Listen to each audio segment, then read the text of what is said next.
एक आदमी हाथियों के एक समूह के पास से गुजर रहा था। तभी उसकी नजर एक अजीब चीज पर पड़ी। इतने विशालकाय हाथियों को सिर्फ एक पतली सी रस्सी से उनके अगले पैर में बांधा गया था। न कोई जंजीर, न कोई पिंजरा। यह देखकर वह हैरान रह गया, क्योंकि साफ दिख रहा था कि ये हाथी चाहे तो इस मामूली रस्सी को तोड़कर आसानी से भाग सकते हैं, लेकिन फिर भी वे शांत खड़े थे। उस आदमी ने पास खड़े महावत से पूछा, ये हाथी इस कमजोर सी रस्सी से बंधे होकर भी भागने की कोशिश क्यों नहीं करते? महावत ने मुस्कुराते हुए जवाब दिया, जब ये हाथी छोटे थे तब इन्हें इसी तरह की रस्सी से बांधा जाता था।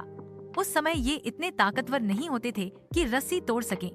धीरे धीरे इनके मन में यह यकीन बैठ गया कि ये रस्सी नहीं तोड़ सकते। अब जब ये बड़े और ताकतवर हो चुके हैं, तब भी उनके अंदर वही पुराना विश्वास बना हुआ है कि वे इस रस्सी से आजाद नहीं हो सकते, इसलिए वे कभी कोशिश ही नहीं करते।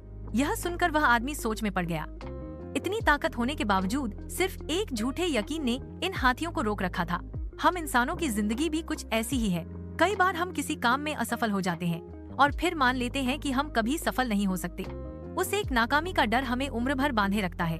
लेकिन सच्चाई यह है कि असफलता सीखने का एक हिस्सा है। जब तक हम कोशिश करते रहेंगे, आगे बढ़ते रहेंगे, तभी हम अपनी असली ताकत पहचान पाएंगे। इसलिए खुद को उस रस्सी से मत बांधो जो अब तुम्हें रोक नहीं सकती।